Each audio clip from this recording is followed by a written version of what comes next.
passa?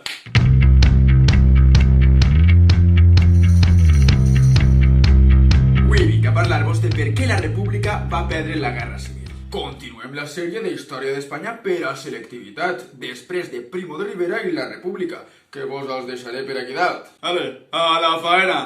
Primer, posem-nos en context. Recordem que durant tota la República la dreta i l'exèrcit havien estat donant pel sac pico pala, i algun dia anava a eixir-les bé la joa. Resulta que Calvo Sotelo era el líder de l'oposició i era un tocapilotes de cuidado. I va dir sobre Casares Quiroga, el president del govern des d'uns mesos abans que comenci la guerra, ¿qué más podíamos desear de tener al frente del gobierno a la persona más odiada de España?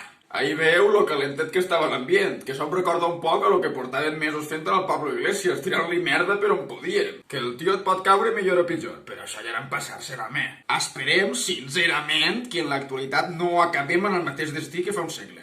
Però bueno, tornem a lo que anàvem. Arriba el 13 de juliol i assassinen a Calvo Sotelo. I, com sempre, ho aprofiten al seu favor i el 17 de juliol s'alça l'exèrcit en Melilla. I perdoneu que tornem al debat de sempre, però és que això és important saber-ho.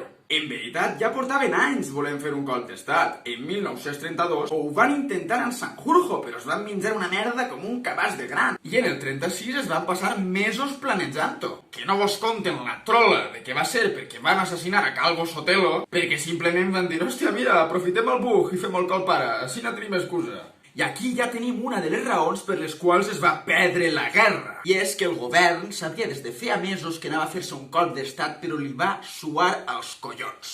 Ja ho vam dir en l'anterior vídeo, que no va fer neteig en l'exèrcit ni mucho menos, li la bufada.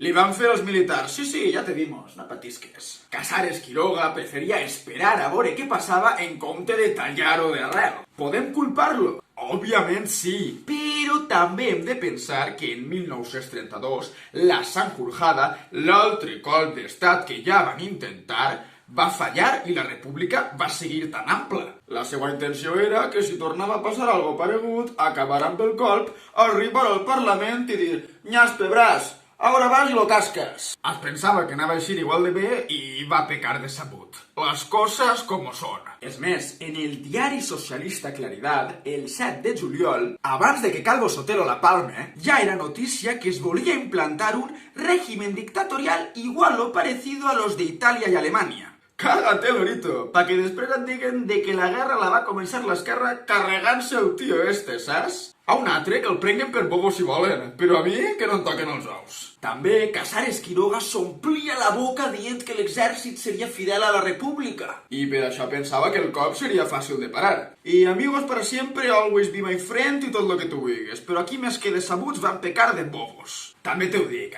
perquè sabent que havia militars, en plan, se vienen cositas, pues espavila, home, espavila!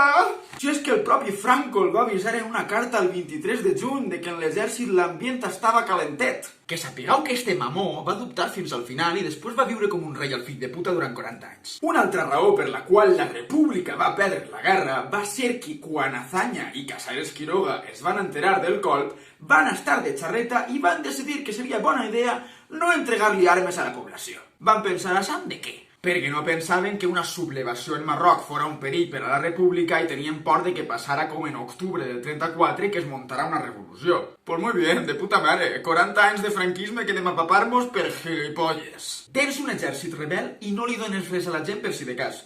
Què puede salir mal? I a veure, també t'ho dic que és molt fàcil xerrar des de ma casa sabent lo que va passar. Però, cabró, què t'esperaves? Que se te'l sota el puto exèrcit, hòstia, que pot eixir malament la cosa, Però és veritat que després de la dimissió de Casares Quiroga i ja passats uns pocs dies després del colp, es forma un nou govern amb José Giral. I este nou president diu: mira, jo me caguen els militars i me caguen sa abuela. Anem a donar-li armes al poble i anem a ensenyar-li 2 i 2 molt fan. A veure, ja sabeu que la majoria de diàlegs que faig són inventats, però a què molaria que haguera dit això. Però clar, en moments de Xina el temps és decisiu i eixos dies sense armes es van notar. I junt a tot el que hem dit, també tenim altres factors que van fer que la guerra tirara cap al bàndol fatxa. Els que s'havien sublevat eren l'exèrcit regular. O sigui, l'exèrcit, els professionals mamadíssims de tota la vida, que agarren un fusil i a 100 metres terreny un enganxó com vull demà. I l'exèrcit que va lluitar contra la república era, com dia el meu profe, un exèrcit d'espardenya. Era un exèrcit de gent random, de milicians, de partits republicans i sindicats, que és un poc com si ara qualsevol de nosaltres a molla se'n va pegar-se de tirs en l'exèrcit. És veritat que en aquests moments segurament sabrien manejar un arma millor que nosaltres, que no m'han empunyat una en la nostra vida,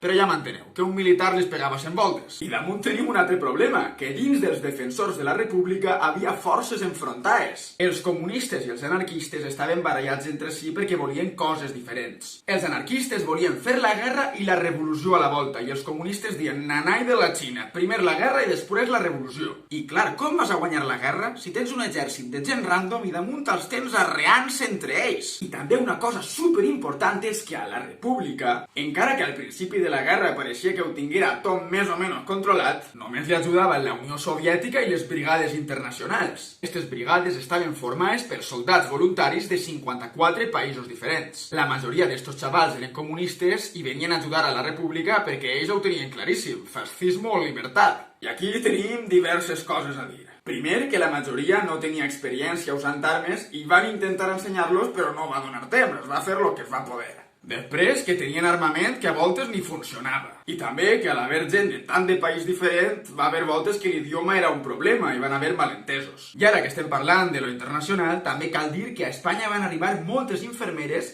que van treballar en favor de la república durant la guerra i van ser molt importants. Però això no va ser suficient, perquè els països tan democràtics com França i el Regne Unit van voler crear el Comitè de No Intervenció, en el qual també estaven Itàlia i Alemanya, però aquells dos se'n van passar pel pito del sereno, vamos, ja t'ho dic jo. En este pacte, els aliats, molt aliades i tot el que tu vulguis, però després no volien clavar-se en líos i van dir: sí, home, sí, apanya-te-les conforme pugues, que a mi això em bufa l'au dret i l'au esquerre. Bàsicament perquè tenien por de que començara una segona guerra mundial si s'estacaven ahí i que es crearia un conflicte internacional. Però que sorpresa, que només va acabar la guerra civil, va començar la guerra mundial a la que tanta por li tenien. I sí, la segona guerra mundial la va començar França, quan Hitler va invadir Polònia. Per Polònia sí, però pel teu país veí no mouràs ni un dit, no, fill de puta. Si és que entre això i Eurovisió, a Espanya no en pipa una. I, efectivament, una altra raó per la que la república va perdre la guerra va ser, a part de les no ajudes que ja acabem de dir, per les ajudes que van rebre els militars. A estos mamons li ajudaven els tres més fatxes d'Europa: Alemanya, Itàlia i Portugal, el trio Calavera. Portugal no podia aportar armes, però va deixar el seu territori per a que els fills de puta de Mussolini i de Hitler colaren per ahí lo que li donara la gana.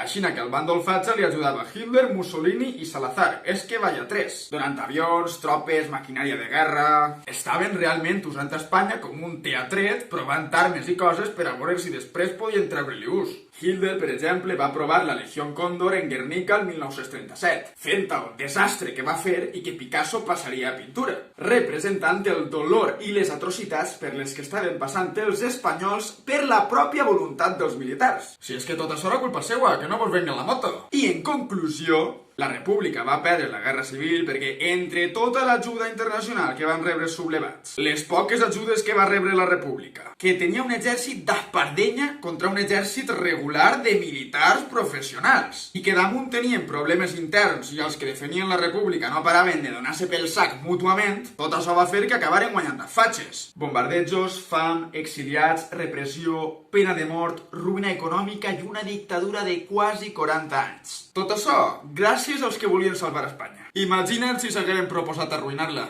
La mare que els ha parit. I ja ho tenim bé per avui. Si t'ha agradat, t'agrairia moltíssim que el compartires. Segueix-me en les xarxes del canal i subscriu-te per a no perdre cap novetat. Recordeu que entre la universitat i entre que m'estan allargant els horaris dels bars no puc gravar molt de vídeo, però bueno, s'ha fet el que s'ha pogut. Vídeos del franquisme no vaig a poder tornar-los a gravar, però teniu en el meu canal uns que vaig fer l'any passat. Si vos serveixen, doncs mira, petú. En aquests vídeos parlo com un zombi, però menys és nada, també t'ho dic.